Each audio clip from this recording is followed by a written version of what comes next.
Okay, but, you know, taking a look at what is playing out, I mean, looking at that report just played, several questions, but chief of which for some people will be, in spite of all that is going on, does it come across to you as though anyone is listening or doing something about what's going on? Because it keeps increasing almost on a regular basis.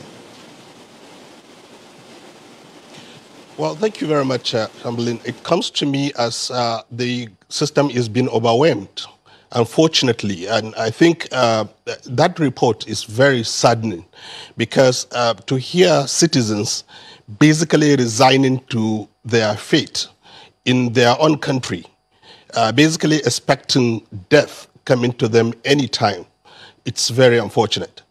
I mean, the whole essence of the state is to protect the lives and the property of people, the citizens. I mean, to see Niger State, to think that Niger State is basically a stone throw from the capital is to say the least, very, very disheartening. It's honestly, as I was watching the report and also all the other issues coming across the country, I really feel like we've come to a crossroad where honestly we have to evaluate our status as a government and also as a nation. This situation we're in is beyond politics. It's just about the ability of the whole country to stand on its feet and defend its citizens. And honestly, every suggestion, every help, every means that is necessary to safeguard the citizens' lives is welcomed. And at this stage, I would like to honestly urge our administration under President Muhammadu Buhari to have an open mind in what solution will solve this problem. The citizens have given us mandate, and we've exercised that mandate for 6 years now. This is May, and therefore we are in the half term of the second term of this administration. If we do an appraisal, we will safely say that at this point, we should be counting our gains. But unfortunately, we are in fear, we are frustrated, and we are getting to a point where we're losing faith in our own nation. So I will say that this is a very, very important point to reflect and understand that the mandate given to us is for a purpose. And that purpose, the first most important part of that purpose is to safeguard citizens' life. But it's sad that we are not even counting gains of development, economic prosperity. You know, all the things going on now with the infrastructure development has been overwhelmed and overshadowed by our desire to exist safely in our own country. And I think at this point, it's very important to say that Nigerians should work closely with the administration, pray, because we are beyond a point where we will point fingers now. We will just basically manage this transition. You know, to a successful 2023, my apologies, so that we have another administration. Those looking from outside may not exactly understand how it is that, you know, the authorities can't seem to place a lead on all of this that are playing out. But within the party, the leadership, the group, I mean, they expect you to have conversations and talk to yourselves frankly behind the cameras. Do these kind of conversations actually go on? Do they have a clear picture of what Nigerians feel and what is really going on? We have said a lot about the internal mechanisms of our administration's dynamics. One thing I do know is that the presidents have a consultation forum with the party, with the National Assembly, and with other major stakeholders in the polity. What I do not know is what is it that has been discussed? Because if the party, as an arm of the democratic successor of the administration, represent the people, I mean, have every single presence in all the wards, in all the corners of the country, then the party should bring a feedback to Mr. President on what is happening in this country. We do before we know exactly what is happening. This is just the party. I mean, the National Assembly have representations from all constituencies in this country. The National Assembly also represents us, and therefore, in that forum, I expected that feedback will be given to Mr. President and the Federal Executive Council on the state of the nation. And not only that, at the disposal of Mr. President are very important arms and agencies of the government. And therefore, we do not have to wait to hear this news from newspapers or social media. Intelligence, security architecture, policing, the military, and other paramilitary agencies are all there to actually have their ear to the ground and monitor what is going on. That is why I used the word overwhelmed at the beginning of my discussion. I feel that, honestly, whatever it is that we are doing, it's not working effectively because we are losing people and we are losing lives. And beyond that, we are losing our respect as a nation, not only in Africa, but all over the world. Countries around us that have stabilized their system and democracy and are growing, we always mention Ghana, for example, in our neighborhood, or Rwanda, or Kenya. In Africa, these are countries that are making good progress, and the leadership has succeeded in stabilizing the country, securing the citizens, and growing their economy and bringing about development. Yes, Mr. President gets his respect all over the world as an individual. And I always want to say this, that as an individual, we have a very credible president. But as a leader, the president needs to do a lot more to transfer that credibility to the leadership of his government. Because at the moment, citizens are losing confidence in the way this country is being run. Unfortunately, it's leading to undemocratic activities, calls, and aspirations. And I want to say this very clearly. There is no alternative to democracy because the foundation of this government, the foundation of this country is been rooted in a peaceful transition and transfer of power. Yes, we can be frustrated. We can be so much in a situation where we start losing confidence in the system. But the system itself works because it works for many other countries, and it has worked for this country. I want to say clearly that we should desist from any undemocratic act that will truncate this journey, a journey that has earned Nigeria praise all over the world, that has made us a shining light in democratic transfer of power and transition in Africa. We should sustain that. Yes, we have a problem. The way out of this problem is to organize ourselves, coordinate ourselves, and look for credible alternatives when 2023 comes.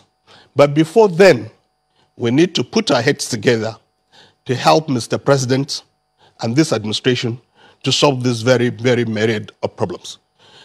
And the government itself needs to honestly listen more, come down from high horses, and basically identify expertise.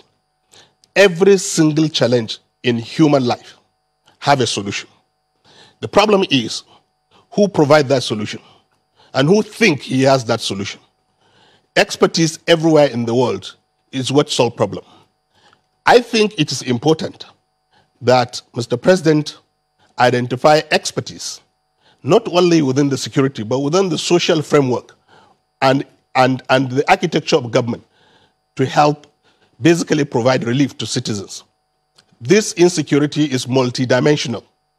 We have cried and cried regarding the service chiefs. We now have new service chiefs. The security has taken completely new dimension that citizens are now being picked from their homes and ransom is being negotiated and given. The more money you pumped into this problem, the more problem you harvest. So we need to sit down and think differently. Honestly, it is going to define, unfortunately, the legacy of Mr. President. And Mr. President came in as a general. We voted for him.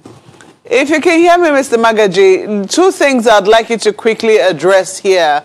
The first, you talked about the system being overwhelmed. some people might say that the system doesn't look like it's overwhelmed. It does look like, you know, they have an idea of what is going on.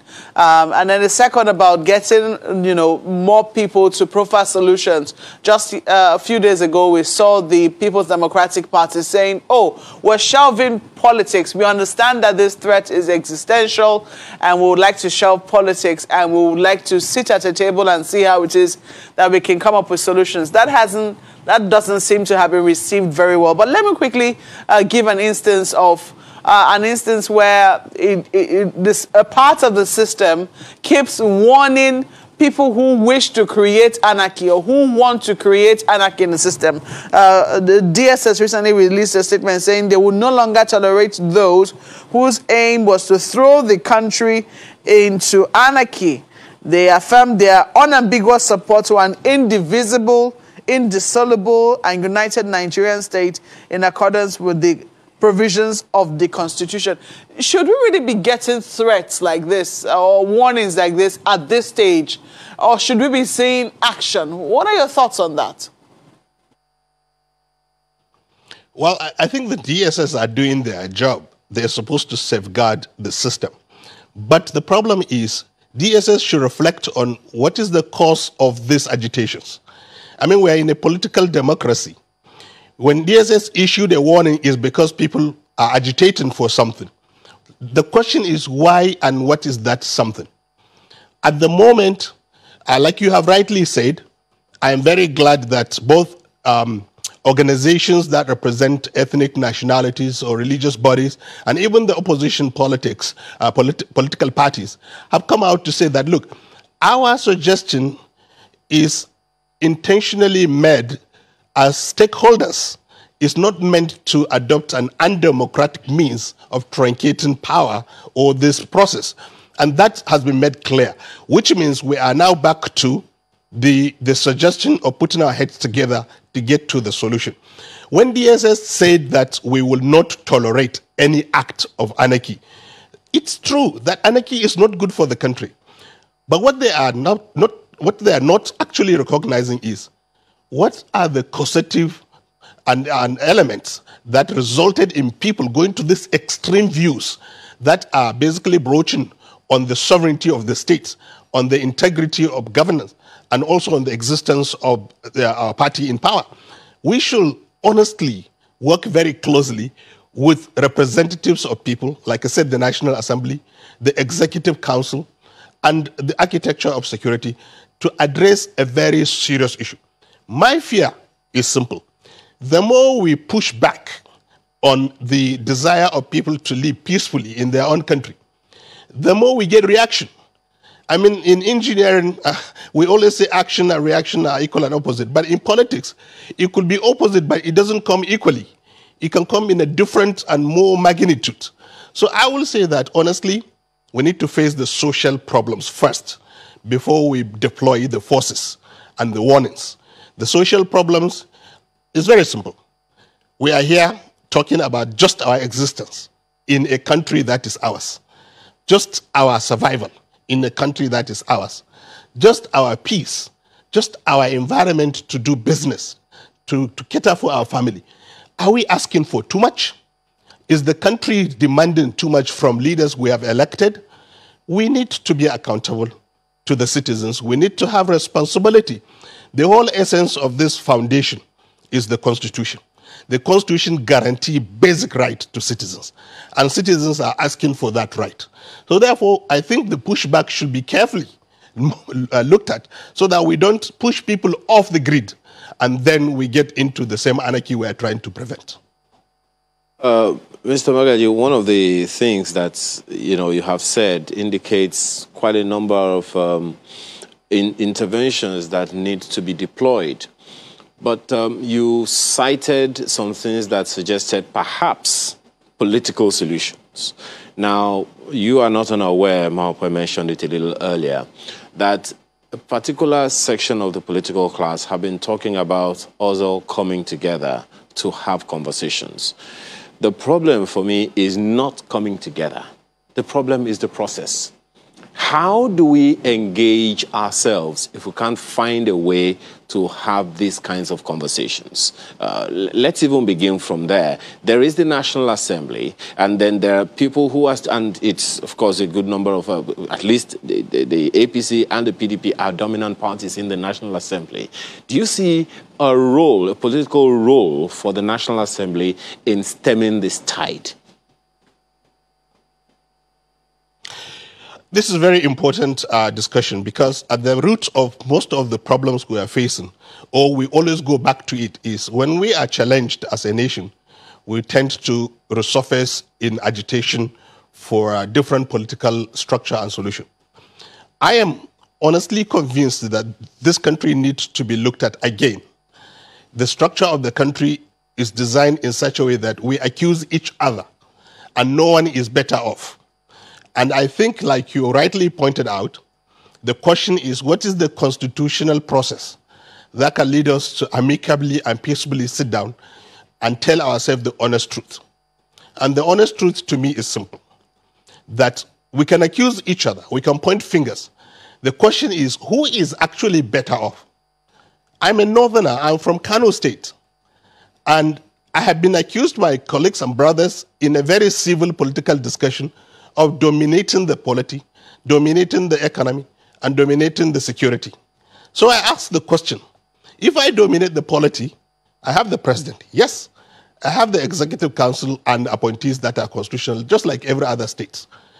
But what is my economic situation? And what is my security situation today? So the question is it working for me if I dominate somebody? It's not. The question is, look at all the indices of development. The North today is actually worse off. Security, education, prosperity, development, I don't know. What have you? The North is not very well positioned.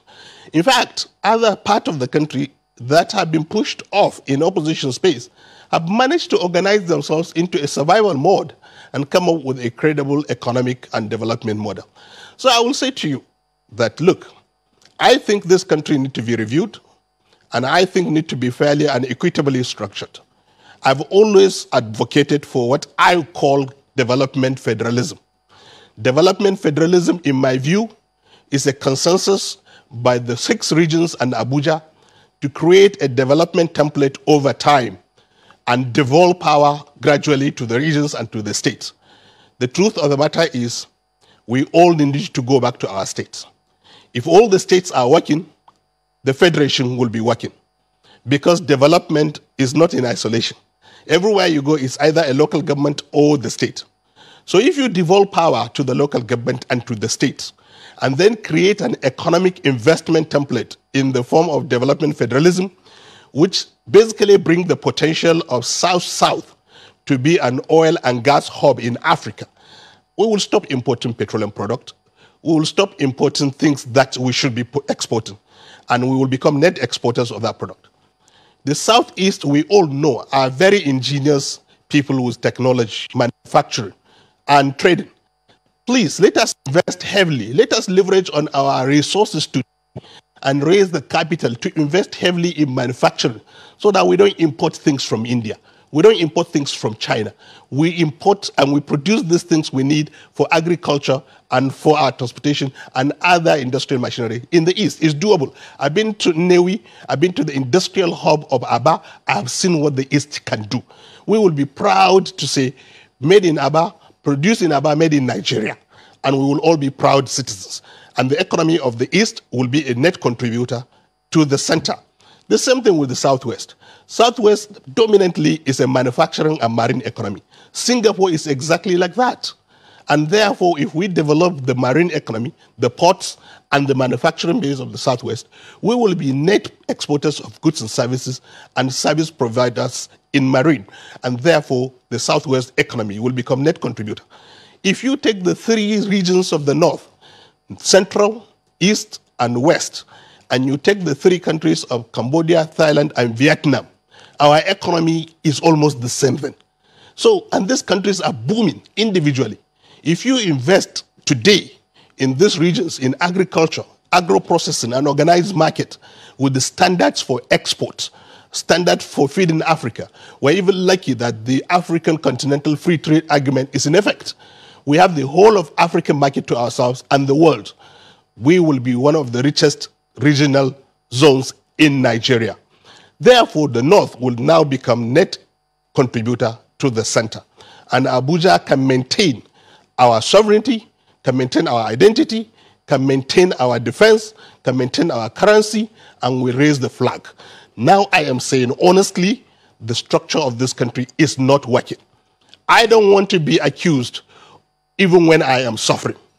I want my people to wake up and rise up and feel proud, just like every other Nigerian will feel proud when that sense of ownership is created. We should review. After all, the amalgamation has expired and the constitution is being reviewed by the National Assembly. So the question is, what is the process? Now there are three different dynamics going on. The first one is the National Assembly has set up a very, very credible committee reviewing the constitution. The question is, can they change Nigeria to a point where they can change the such that the structure can say, we don't want two bodies in the National Assembly. Can they do it? We want to save cost and have only one unicameral body. Can they do it? So can they meet the aspiration of this change? Create a platform for this constitution. And the third one is the one we don't want. Is eruption, is anarchy. And that is important. And when you mention that DSS is talking about anarchy, I get very worried because we're almost there already.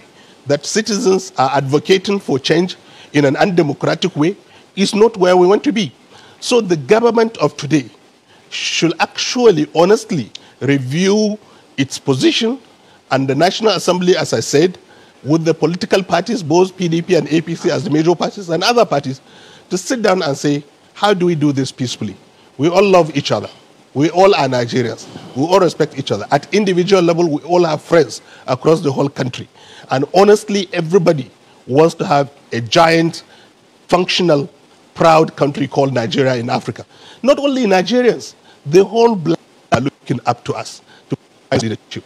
We are better up together, but we need to have a functional structure. Well, the views that you've expressed, you know, there's so many who they say resonates with them at the moment, just reading through several comments. But the thing is, if there are several other people up north who have views such as yours, then the natural question is, so why are you not speaking up? Are they actually talking to the presidency to understand that, look, this is what people hear, this is what people feel, this is what people think should go on, if we need to pull together as one? Well, I think, honestly, this is a process. This is an evolutionary process for us in the North. You know, I mean, decades back, if I sit down here and say to you that I want this country restructured, if I go back to Kano, I probably will be, you know, stoned or harassed. But I can tell you now that the reality of the country's structure is down on everybody, that it's not workable. And this is one of the factors that made us realize all of that. We used to think that it is about getting a super leader, a credible leader that can move this country forward. And we actually bask in the Europea of, oh, he is our president. And I think in history of this country, there was never an individual, and there still has not, we haven't had one, that has enjoyed the support of the ordinary people, that has raised the hope of everybody, that has the credibility to say that his individual credibility will rub on the country leadership than President Muhammadu Buhari. And the North rooted for him for decades and spent money and time and invested so much in his becoming the president of this country. Today, we are discussing all the challenges the country is facing under the same President Muhammadu Buhari. So we are coming to the realization that it's not about individuals now. It's about the system. It's about the fact that the system is cobbled in such a way that there is what I will call a pull him down syndrome. There is internal squabbles for power and positions. There are forces working counterproductively for the way the country moves forward. And all of those forces emanates from those regional dynamics. The sense, real or otherwise, of marginalization, the sense of domination, the sense of opportunity and patronage is skewed to one part of the country or one ethnic groups. And all of these perceptions are becoming reality in our life. Reality in the sense that there are examples we can show. Another most important thing was that the president was perceived to be, like we said, a general, but also a very, very credible anti-corruption crusader. He has stated this, he has demonstrated this, he has lived this. And now we are witnessing that the system can actually leak and can invite people who can actually be marauders that can wreak havoc on the system. Unfortunately, the president's capacity and individual integrity did not stop all of that. So we are coming to a point where we are saying, you know what, it's not working anymore. And I'm not alone in this, I can assure you. Are you making excuses? Are you making excuses for the president?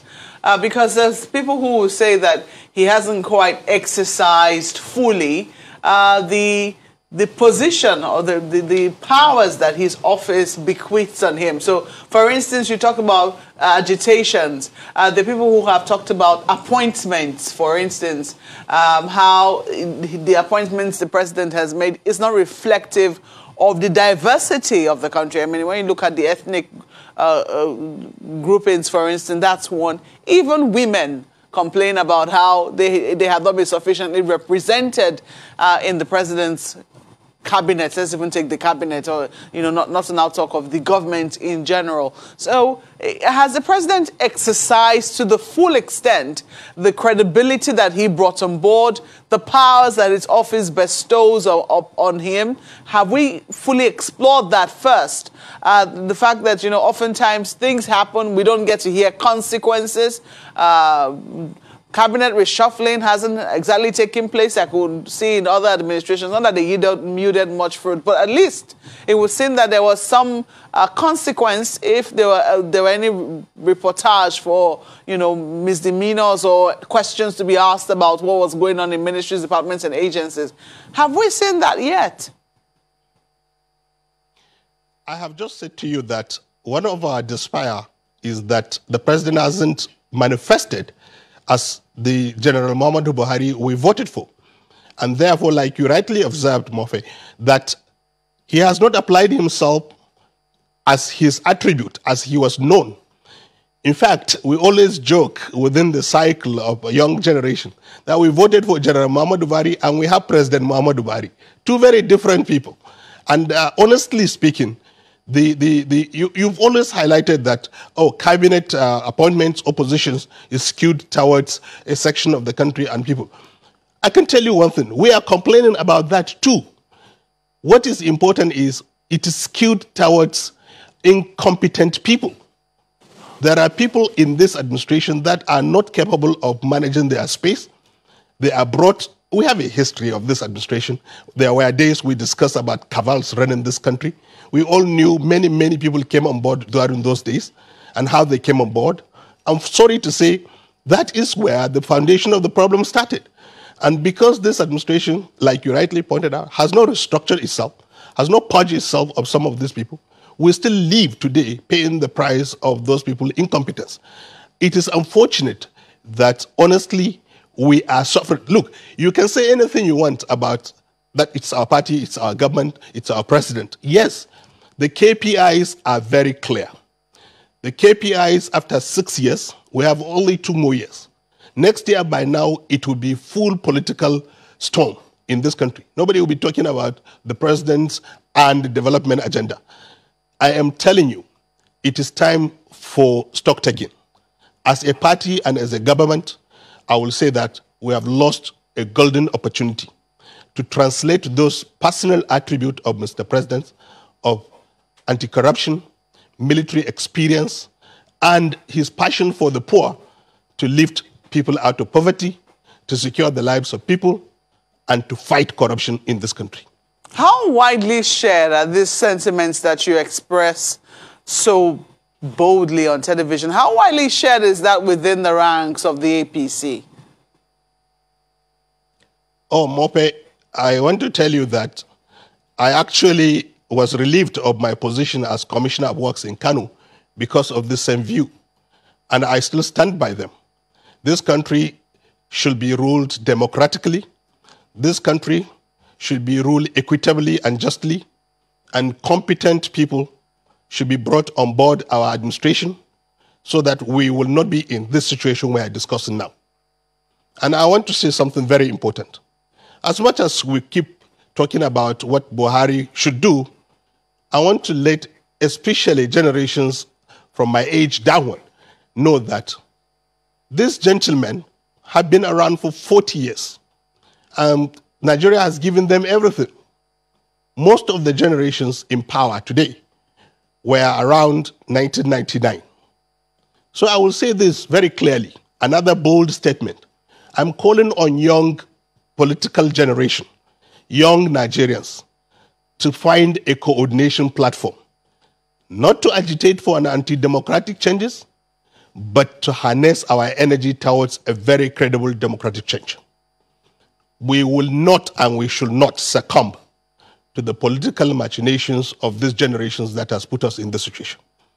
We must find the platform at our local government level and at our state level to coordinate ourselves. We are greater in number, and democracy is about number. We should find a common ground, and we already have. And the common ground is simple: a functional, respected, and democratic Nigeria. We need that to happen, and the only way we can do that is to do 2 or 3 things. One, at our local government level, start organizing ourselves, women and youth, and take positions of party and contest. At state level, that is the most important part of this federation. We're doing our best in Kano to coordinate young people to create the necessary shift in the paradigm of power and the change we desire to see. In Nigeria, we need to apply ourselves properly so that we make a bid for the leadership of this country, even as other elders are also making a bid for it. There are only 2 outcomes. 1, we negotiate our space, or 2, we win the space. If we do this, we can change Nigeria. But before we do all of that, we have to agree on a one democratic, indivisible, restructured, functional, and respected nation.